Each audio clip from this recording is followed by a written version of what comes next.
All right, you may be seated.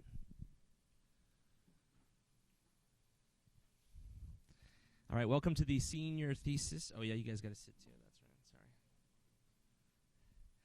Welcome to the senior thesis of Conrey Echols. It's been my pleasure to have Conrey as senior assisting me this year in Grade Books 4. I think I've known Conrey since he was in kindergarten, somewhere around there. My name's Steve Westfall, and with me on the panel, Matt Waller, Johnny Custer. And so if you'll join me in prayer, and then we'll get started. Father, thank you for this day. Thank you for this opportunity to get together and to hear what Conrey has to share. I thank you for all these people who are here, who are for him, Lord, is supporting him, family and friends, and I pray that you would just oversee this time by your Spirit and that it be fruitful. Pray in Jesus' name. Amen.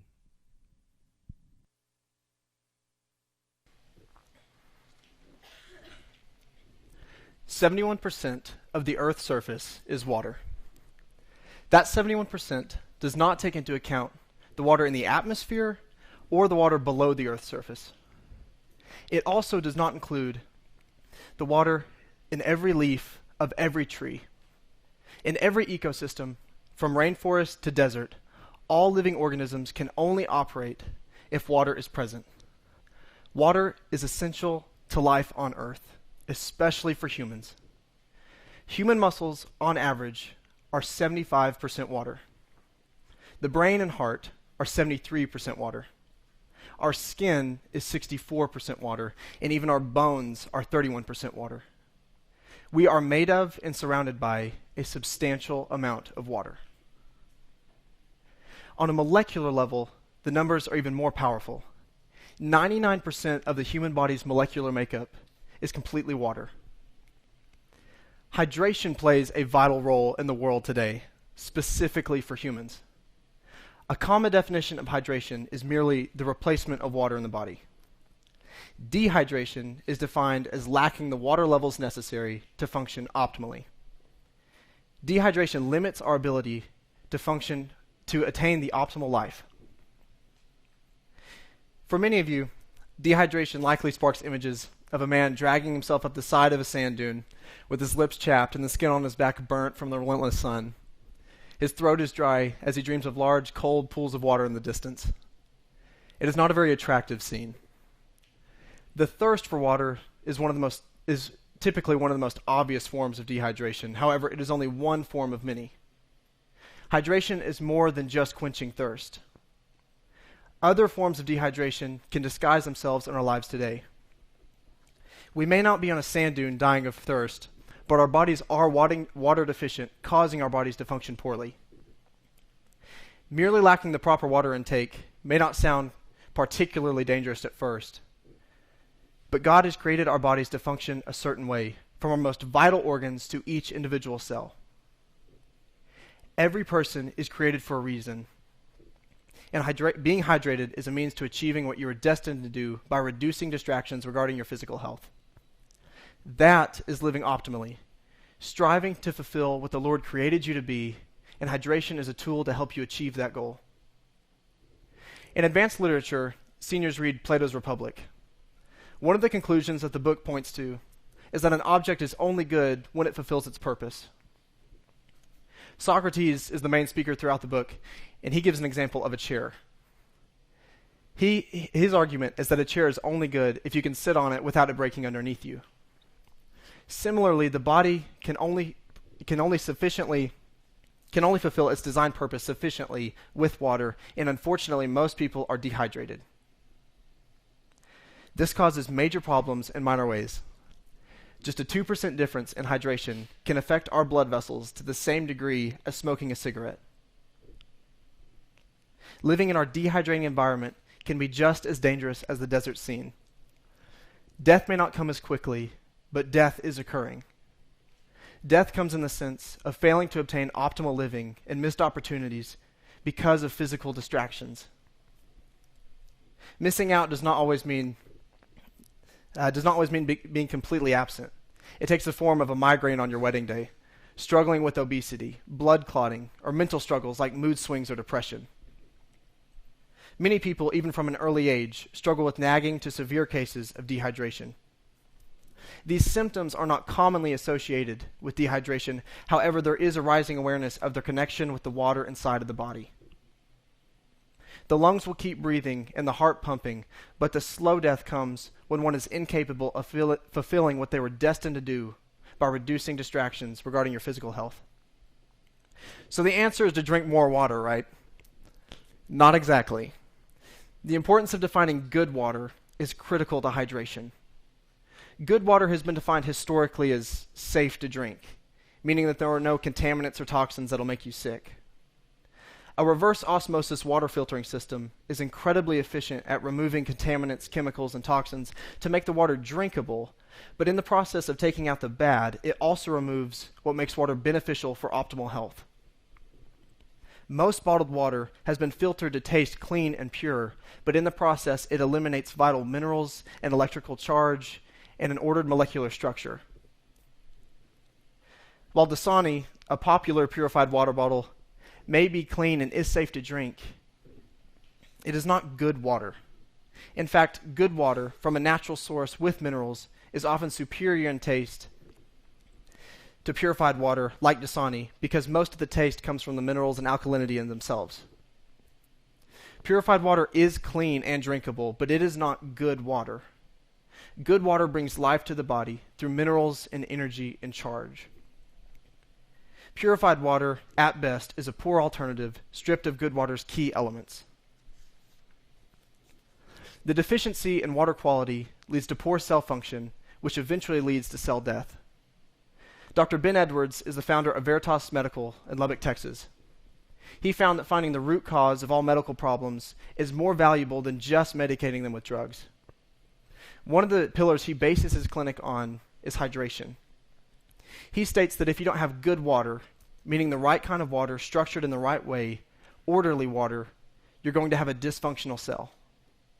A dysfunctional cell can lead into a degenerative and potentially fatal situation.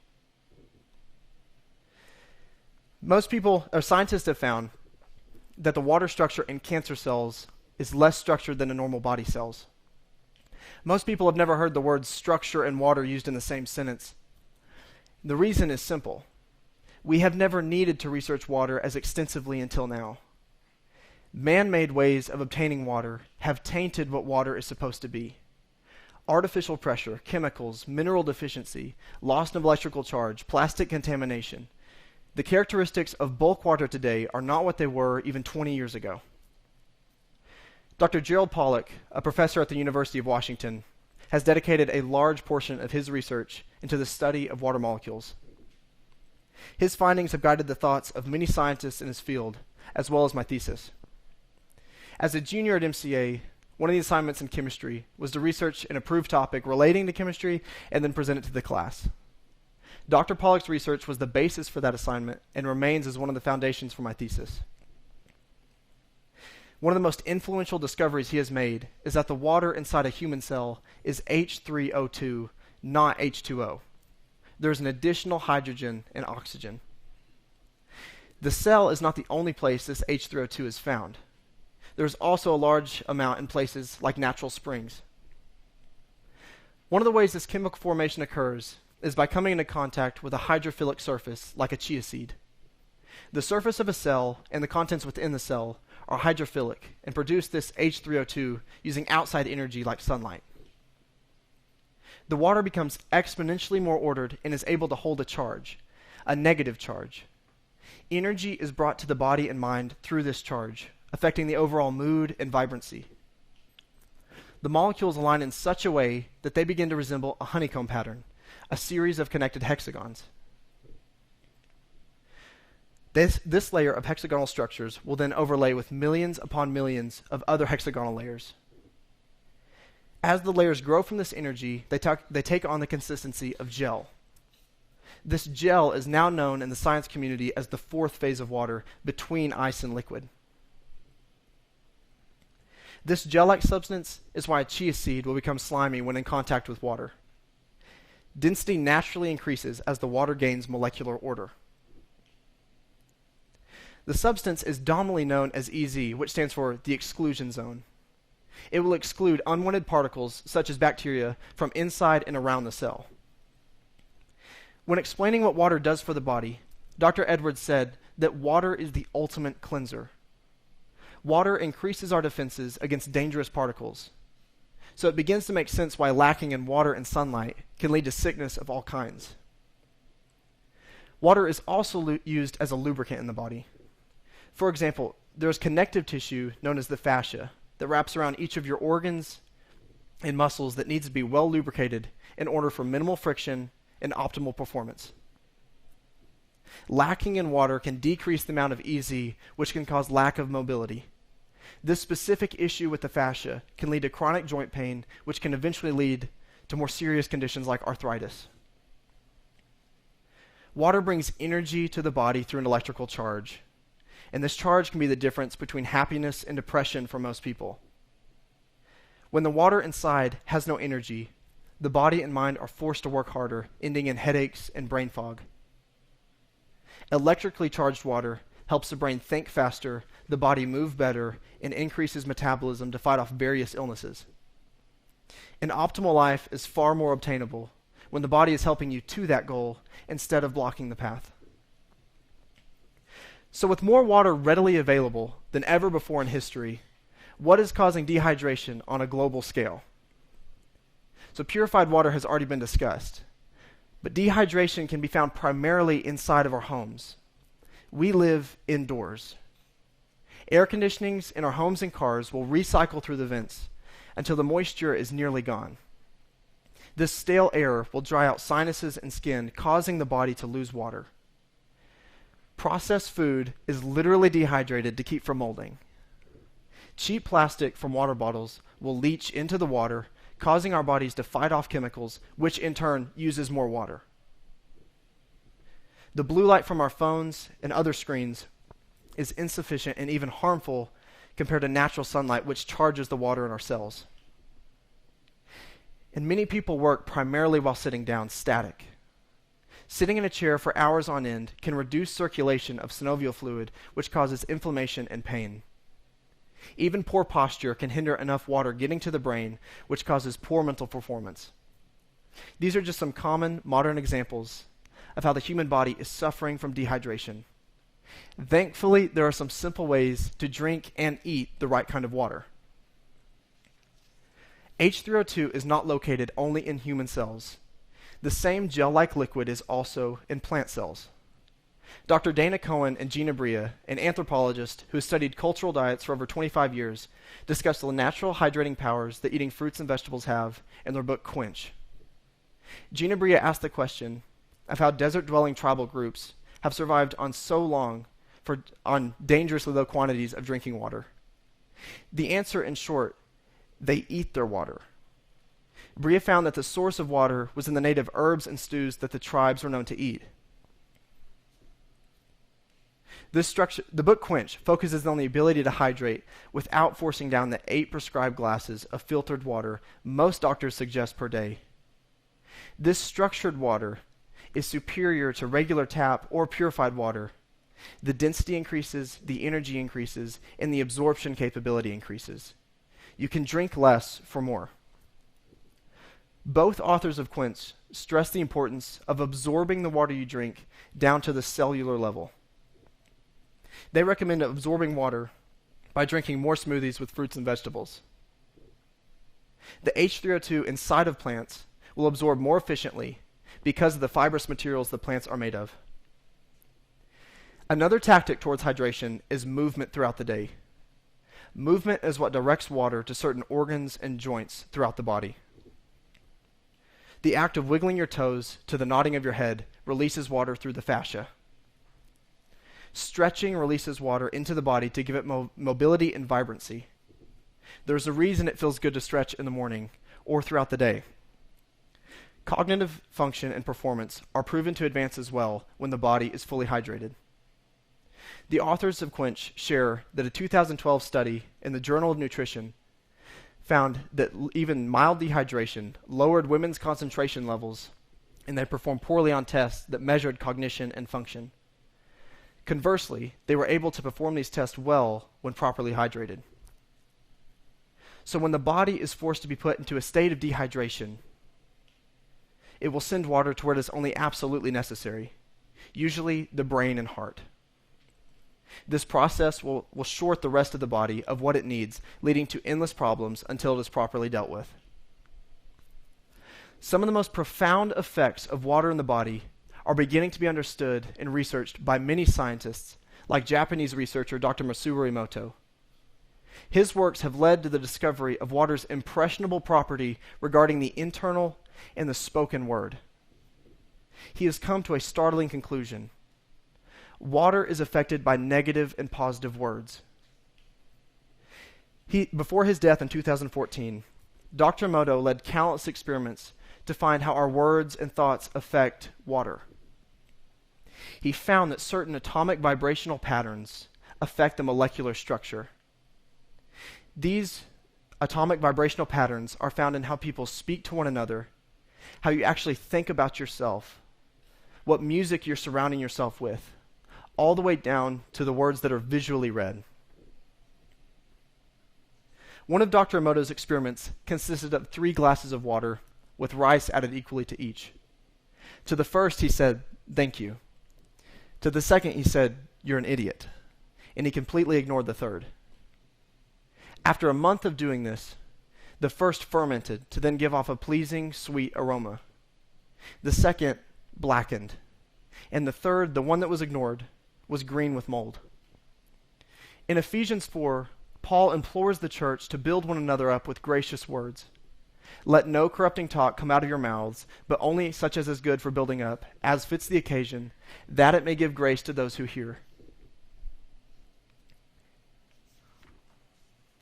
Dr. Emoto's discoveries have led to his further beliefs on how acts of hate or neglect can destroy water structure. When water structure is distorted by hate or neglect, it becomes chaotic and scattered, as it lacks the capability to hold energy or formation. Dr. Emoto's main focus concerns the development of children and how the water inside affects the overall life. So words affect water through frequency. Proverbs 18:21 explains that death and life are in the power of the tongue, and those that love it will eat its fruits. What does this entail? What music do you surround yourself with? What kind of internal thoughts go through your mind? Experiments have shown that Mozart, Bach, and Beethoven all change water structure into beautiful, symmetrical masterpieces. Music in the category of heavy metal has found to destructure water. The tune and lyrics typically carry a violent or hateful tone, which can distort water. It may come as a surprise, but even microwaves, Wi-Fi routers, and cellular towers for phone signal all destructure water. This structural reversal cripples water's ability to properly function in the body. The research points towards the reality that negative thoughts, words, emotions, and even certain devices will destructure and break down the order of good water. This problem, Dr. Edwards explains, is not to be dealt with in fear. We live in a world that is hard on the human body. As long as we do what we can to protect it, the body will do the rest. Hydration is simply a means of giving the body the resources and life that it needs to live well. This can all start by simply thinking and speaking kind words. God created water as a vital source of life for humans and all living things. Water carries energy and brings vibrancy to the body and mind and to all creation. This source of energy is being lost in the world on a large scale because of dehydration. So hydration is a choice. It is one of the key elements to living optimally, and the method is simple. To look for life in the things that you eat, the things that you drink, the words that you say, and the life that you live. Thank you.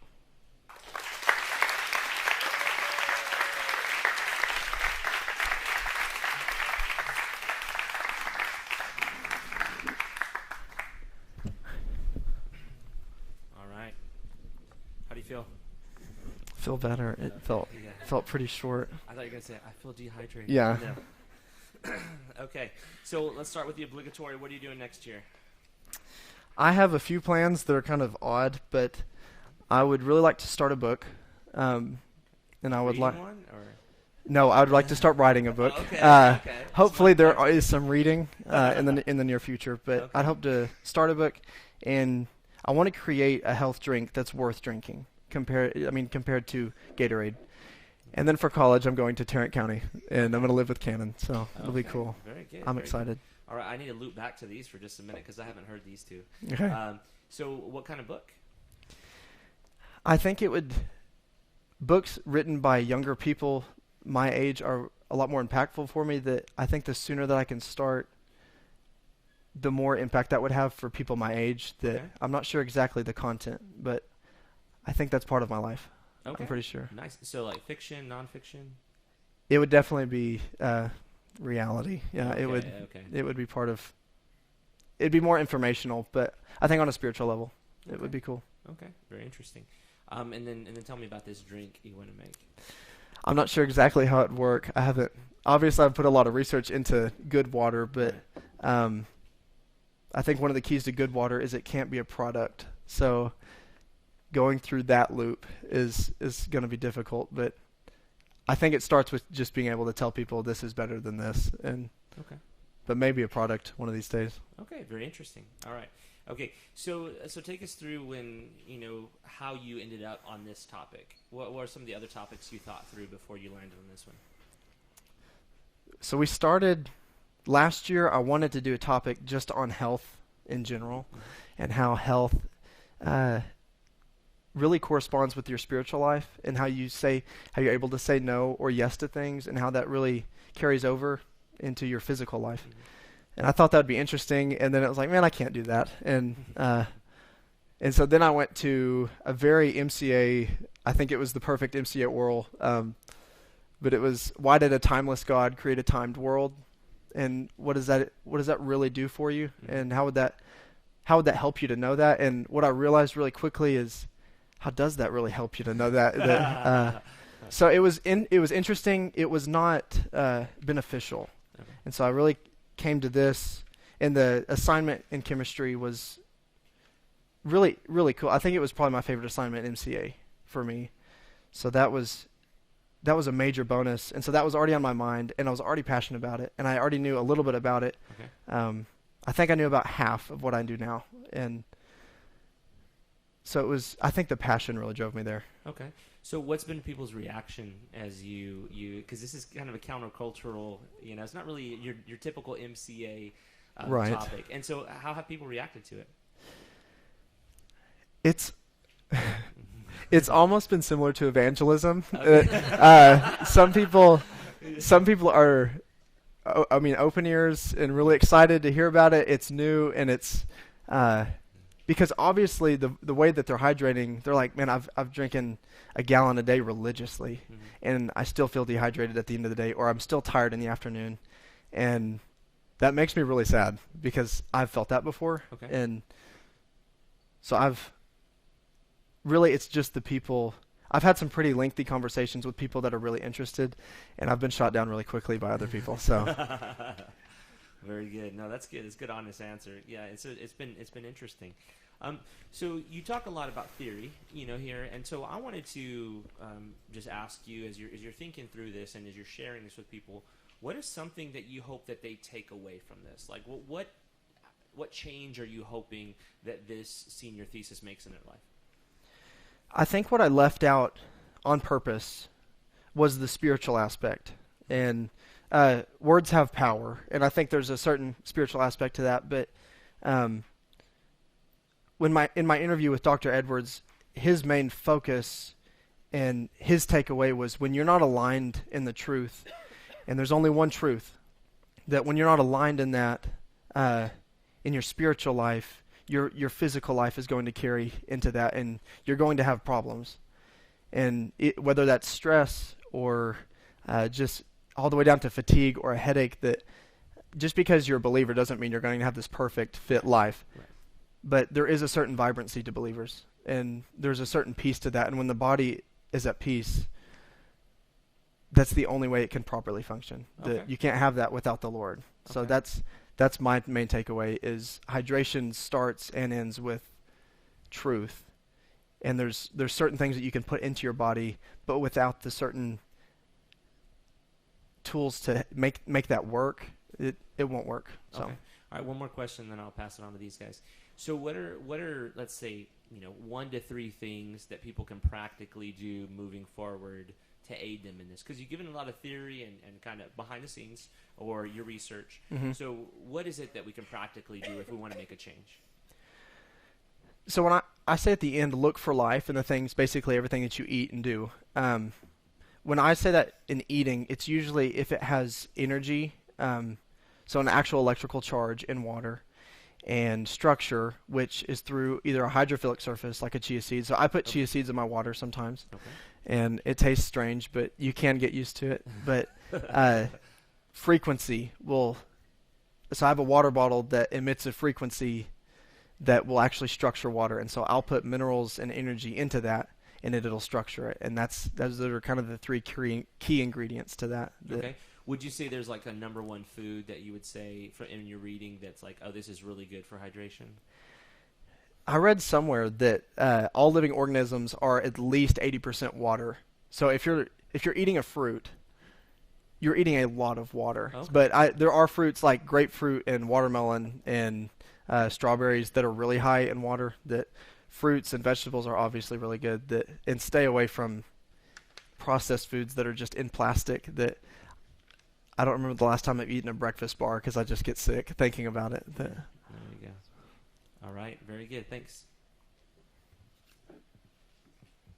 Thank you, Conrey. This is great presentation, and the water tastes great. You're saying it's I'm glad. I appreciate the top on it too, because usually I'm afraid I'm gonna knock everything over. So I'm the top. In the bottom. He lives on the edge. So I'm curious. To some degree, water's water a lot of times, right? And so part of my question was, Mr. Westfall, he asked it there. What do you do when the outsider says, why are you going off on this topic? But I also wonder, why is it that, or what has caused the research body to jump into this? What was the was there a catalytic like event that said, hey, we need to study water instead of food? The personal account that Dr. Gerald Pollack has is he was just messing around with a human cell, and he cut it open. It was actually it was in like a muscle fiber, and he cut it open, and the water didn't spill out like it should have. And so then he tested it, and that's how he found H3O2 to be a thicker, denser water to where it actually stays even if you cut the membrane. Yeah. So he found the discovery of that, but the reason there's so much research pointing towards it is that water has become this industrial product, and purified water is just not as good for the body as it really needs to be, as water is supposed to be, and we've lost that really recently because of the water bottle industry. And you can, even in this glass, which is better than plastic, but it's 30 to 45 days that it'll lose a certain amount of structure and energy, that even if it's on a shelf and it's from a natural source with minerals, I mean, it's about the best you can get. It can only be bottled for so long. And I think our world has been bottling things to sell instead of for life. Yeah. So is there pushback on this movement from the water bottle industry that you've heard of? There's a large pushback on plastic. Oh, yeah. And glass, I assume, just the recycling pushback. More so, I would imagine there's folks that, like, Ozarka or Dasani, no, it's just right. Fine. There's no such thing as this structured water thing. It seems like it's also so new that I can't imagine that there's a huge amount of research pointing. Well, it's still climbing. They're at like 18.3 billion. I don't know if it's dollars or bottles. Okay. 2015 to 18. So it's climbing every year. I doubt they're that worried. Yeah. But I would like to be the one here to say you probably should be worried a little bit because it's not as great as you think. Yeah. C.S. Lewis talks about and I haven't read the book, but I know enough people that have. They talk about event creation, right? And the idea is that you know, if What book is this? I think it's the Paralandria series from. So he talks about and I read a little Okay. Wikipedia thing on it. Okay. So, Okay. So I had to catch up real fast. But We need to grade you yeah, on this one. it's great. But they essentially the analogy is this. It says that a bent creation is also more impacting and damaging than a broken creation. And so if you have an axle, I always imagine an axle, and if it's just bent, at 20 miles an hour, it's no big deal. But you get up to 60, and man, your car's rattling around and all that. So what do you think is the threshold that at some point we're all going to say, yes, we've got to go to the structured water thing?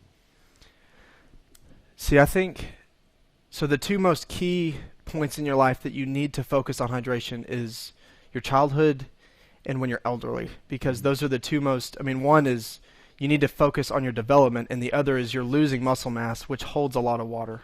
So those are two key elements. So I think that's the threshold, is you can live most of your life and not have to live in agony, like I was talking about with, you may have some pain and headaches and stuff, but it's like, man, I'll get over it.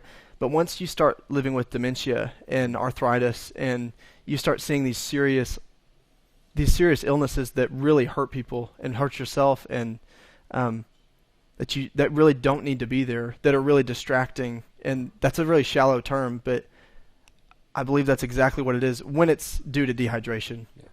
But a lot of them are. A lot of those cases are. And for the elderly, I know a lot of testimonies that it's just dehydration is why they're suffering in a nursing home. It's because they're indoors with carpet and air conditioning and processed food, and there's not a lot of sunlight. So What does carpet do? Help me out. it absorbs moisture. Gotcha. So, yeah, I was talking to Mr. Custer the other day that I went into a mild depression when I was in the winter, because I'd wake up when I was learning all this, and I would sleep with my windows open to get moisture in the air, but some nights I would have to close it because it was so cold, and I would be in my carpeted room with the heater blasting and just covered in, and I'd almost start crying because it was really hard for me. It was really hard for me. What about, and then are these the damage of done by, you mentioned, okay, it's very important to do it, to take care of yourself, or do this when you're a child, and then also when you're elderly. I would imagine you would lump into that like prenatal too. So how much of, and some of this is, doctors say you're supposed to eat certain fats and have folic acids and all these things. How much of, and that sets the stepping stones like for life in the future. Mm-hmm. How much of the damage that has already been done to me, right, through drinking unstructured water, how much of that is reversible by jumping to structured water? Did you pick up any of that?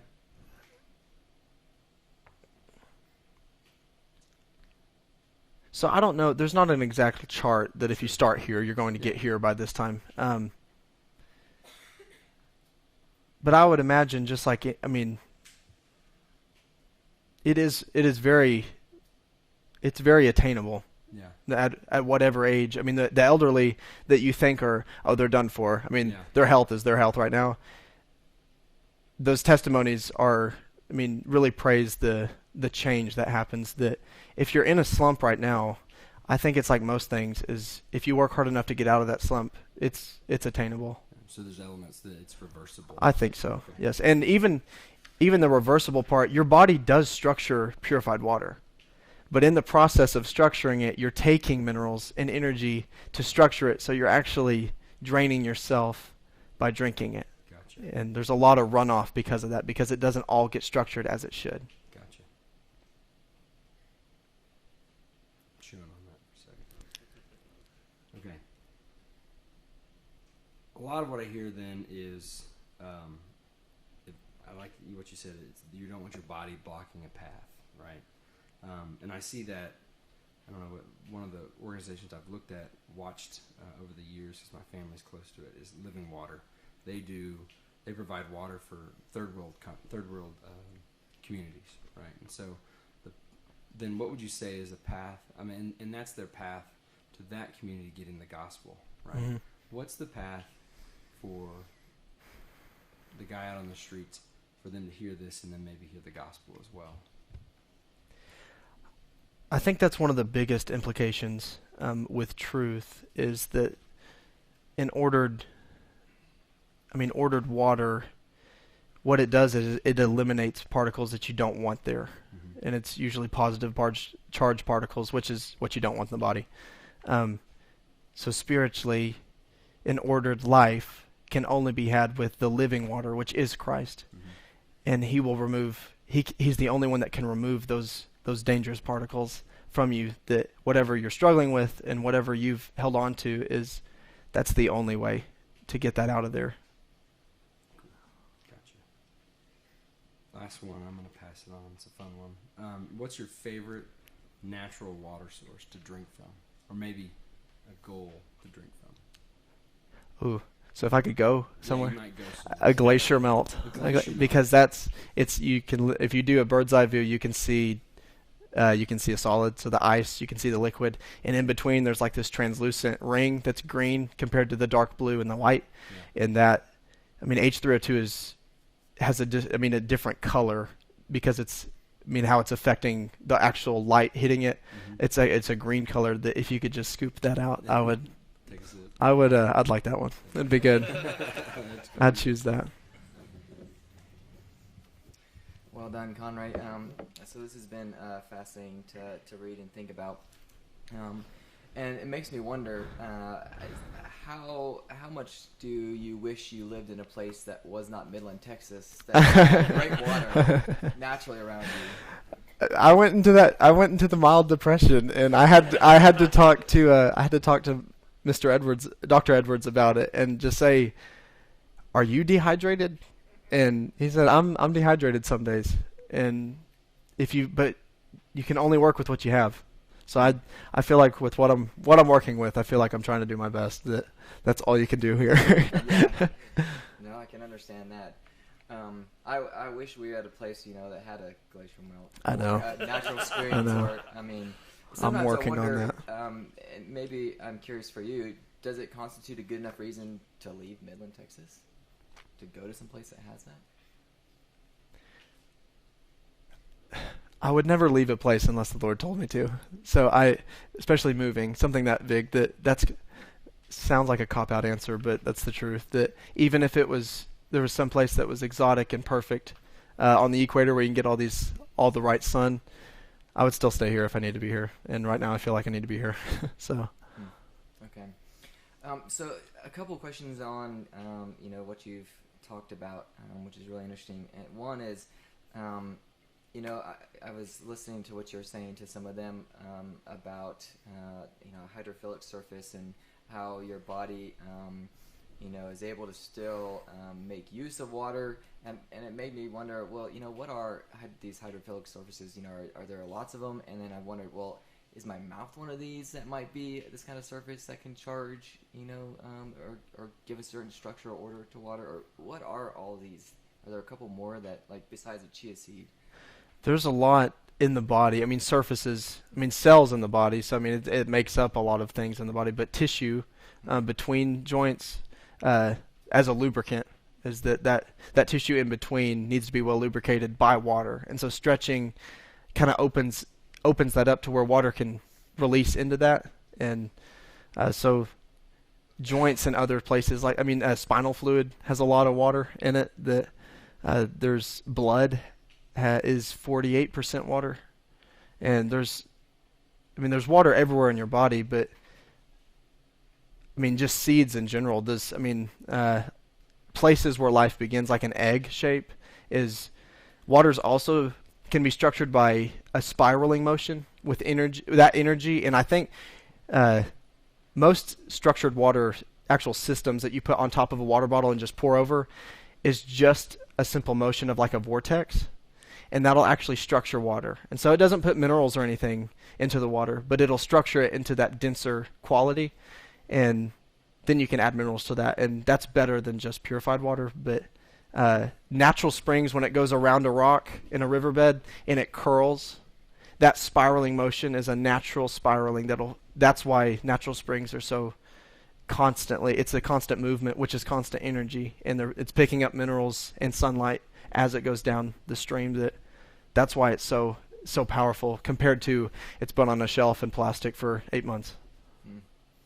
So, it makes me wonder about, our civilized world, how, we have AC, we're out, from the shelter of the natural environments, and we're able to have water anytime, but, it's devalued. And it makes me wonder, well, do you think we'll ever get it right? Because if we got water, wrong, and not getting it at its optimal, potential, how many other levels are we doing this? But in one sense, are we ever going to understand all of life? So right. should we go back to living in huts, or should we go right. back to? I think that goes back to you need to work with what you have, and if you're not being faithful with what you have, then you know what you're not being faithful with, and that was my personal conviction, is you won't have all the resources for this perfect utopia of this hydrating, well nutrient. Just even in food. The nutrients found in corn today are definitely not what they were like 15 years ago. Especially not 80 years ago. And but you still need to eat. So you just find the best of that. You find the best of the corn. And even if it's expensive, that's when it comes down to your personal conviction of, okay, what are my convictions? That's where I'm at. You're really a steward. So, what if the person goes, okay, yeah, that's all well and good, but I think it just might be too much work. Trying to go through all this, get rid of plastic. I'm gonna die someday. So why do I need to worry about something like that?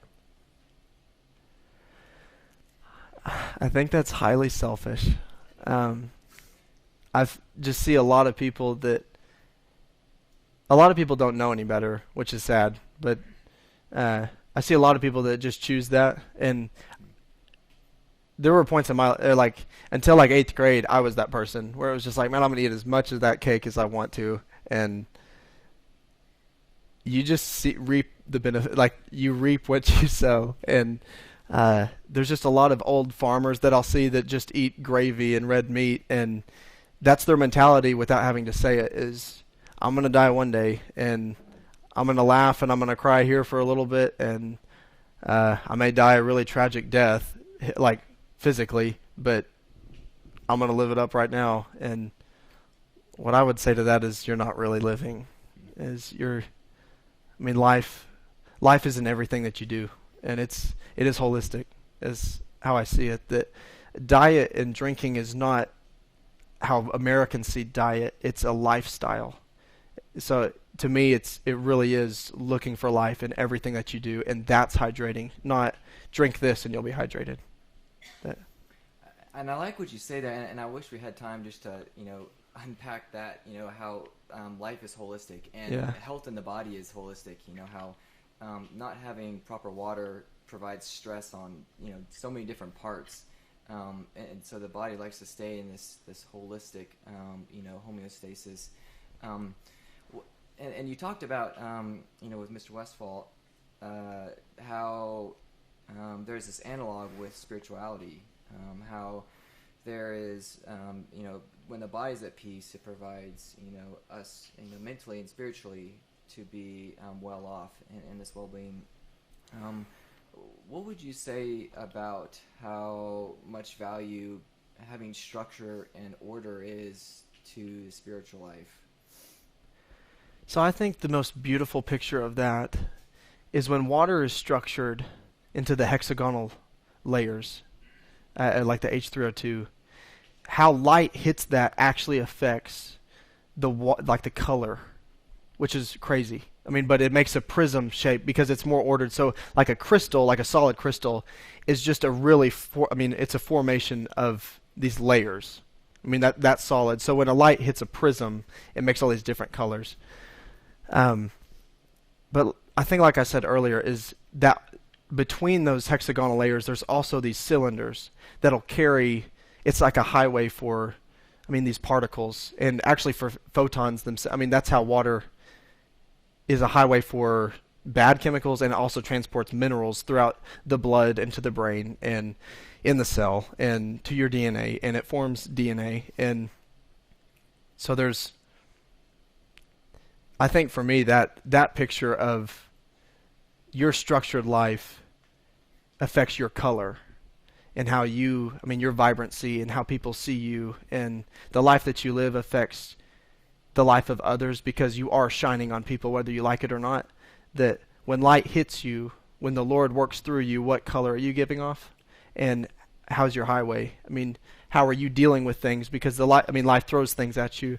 How are you processing that? And when you're structured in the Lord, you're able to pass things through that in a highway that is so efficient that there's nothing that can compare with that.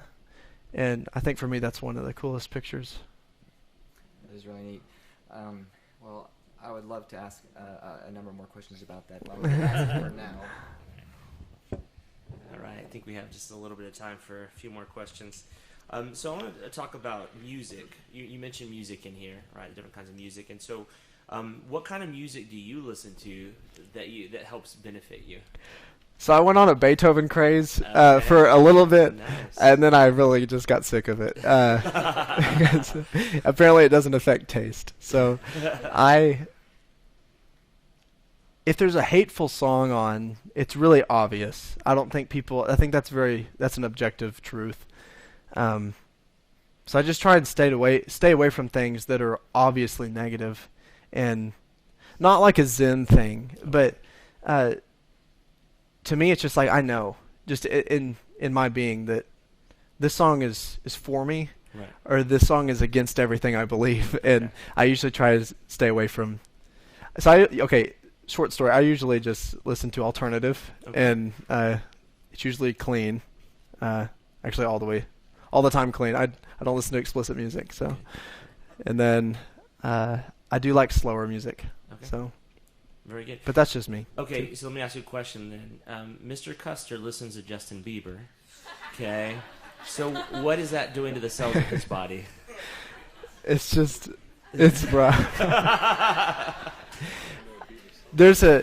would like the slide with all the different words that were said. There's a different structure for everything, which I think is cool and also really strange. That like a snowflake, there's not one and the same. There's billions of different structures that can be going on.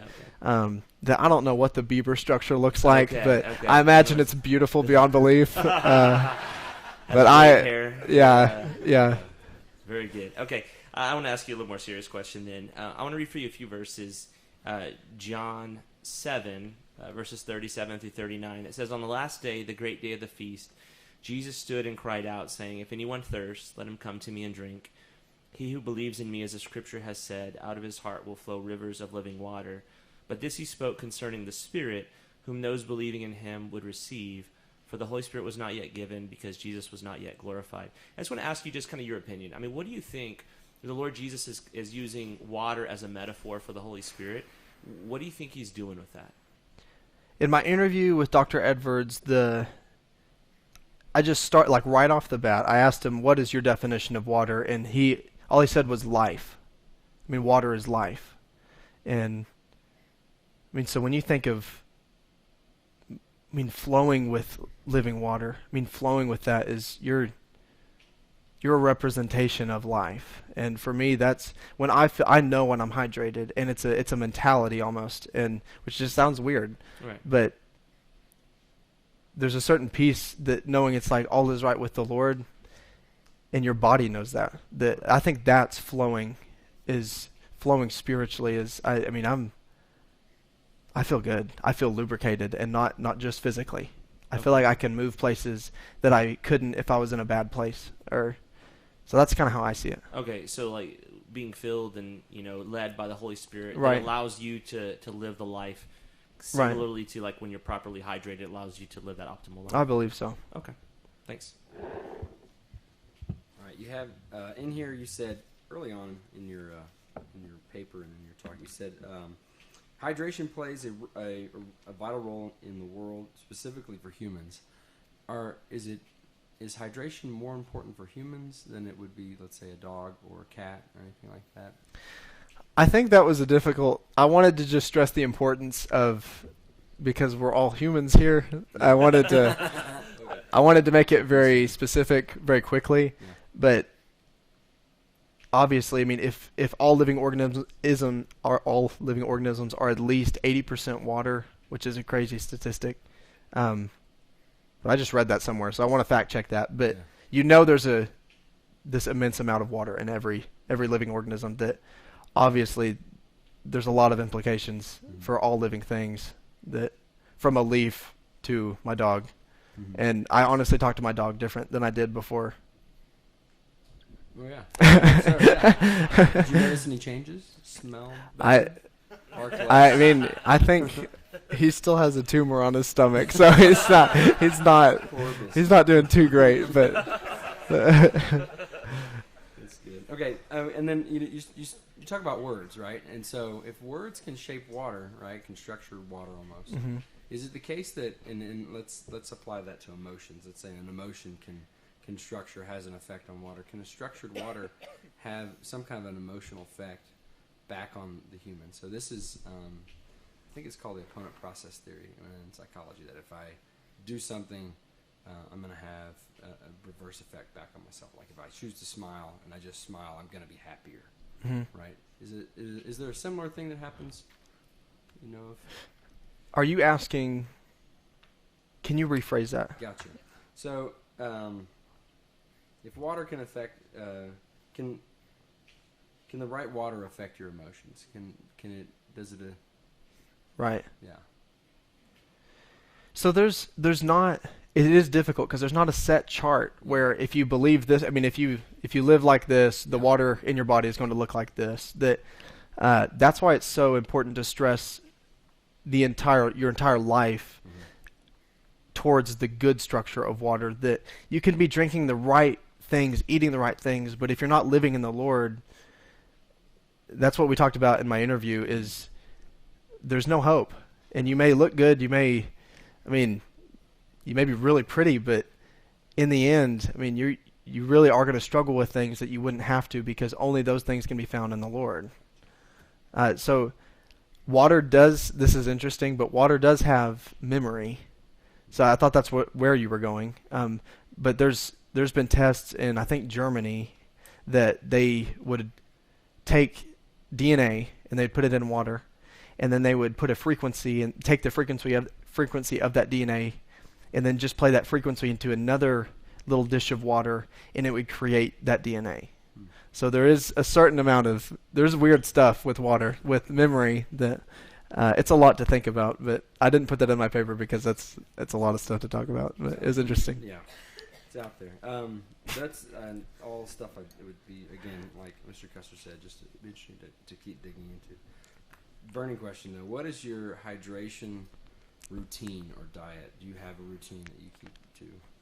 So I wake up, one of the things that Quench talks about is right when you wake up, drink a glass of good water. And so I'll put pink Himalayan salt, which charges the water electrically, and then I'll put minerals, like trace minerals, like a dropper, which are natural minerals.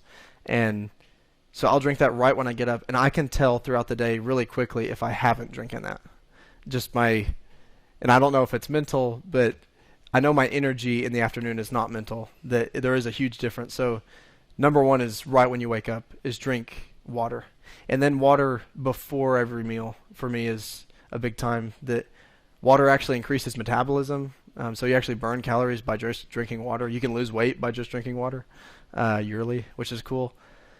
And I try to eat something living with every meal. And that's really what Quench is all about, is eating life. And even when you're eating a burger, I mean, just eat a salad with it. And that may not be the best, but it's way better than just a burger. So that's kind of my routine right now. All right, I got time for one question. And I've been dancing back and forth between two. I'll ask the shorter one. So is there anything that you've had to give up in this diet that's been difficult or hard? Trying to maintain your convictions of water. Something like, I don't know how coffee would work, but I know it's a diuretic. Is there something that's been difficult that you try to stay away from?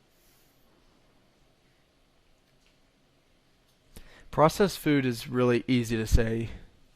I don't eat very much anymore because it's hard for me. Like, but even that,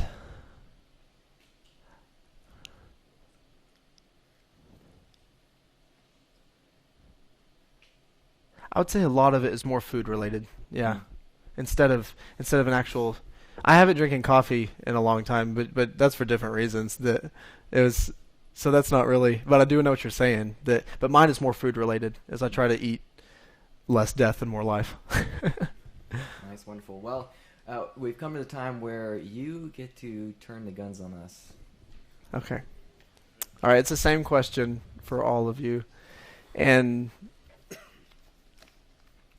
so knowing that water can bring energy to your life, if you started hydrating properly and you saw like a 10% increase in your energy levels, where would you put your energy and why?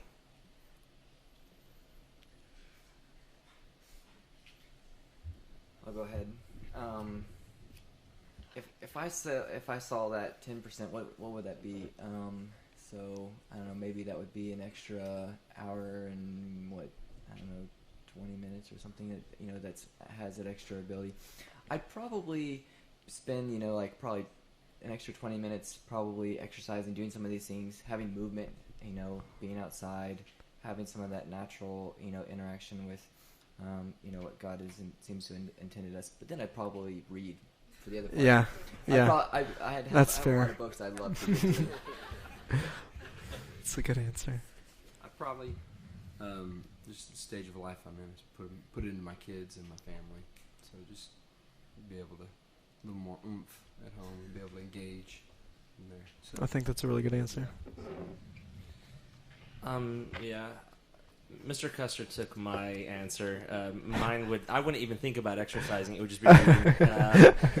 And so I love purchasing books, and then I always think I have more time than I actually do to actually read them. And so I would actually, I don't know, wherever I could cut out time with this extra energy, if it's in the night, in the early morning, wherever it was, just do some more reading. That's what I would love to do. Cool. So, all right. Well, we've come to the end. I just, at full disclosure, I was pretty worried when you came with this topic about water. I was like, how are we going to talk about this for so long? But it was really engaging, and you've done a great job. I think you've handled yourself well, and I really appreciate you grading all the papers the students have had in Great Books 4 this year. Or Great Books 2. That's been wonderful, and they will be turning in other thesis papers tomorrow. Yeah. And you finished your oral, so you're ready to go. I'm really excited about that as well. So let me have Mr. Whose turn was it going to close in prayer? Yeah, Mr. Custer. Heavenly Father, you're gracious and such a good God, that you give to each of us many wonderful and good things, and you give them all freely. Thank you for water and how much life it can bring. And God, we just thank you for the mind and the heart and the life of Conrey, and wanting to share something that he shares a conviction about, and something that he's put into his life, something that it's not too shallow, something that he has fully believed in. And so, God, we thank you for just his strength and his conviction and how he lives his life. And God, we pray that you would enlighten us and continue to strengthen us to be able to do the same in the different areas of our lives, but also that we would recognize that the order that you've set for life is good, even though that there's some things we might not always love about it. And so, God, we ask that you would continue to give Conrey good order in his life, and allow him to have this peace when he comes before you, and that you'd go before him to give him just vision for what's good, true, and beautiful. And God, we know that you will, and so we're excited to see how you'll work in his life. So we ask these things in your wonderful name, Jesus. Amen. Amen.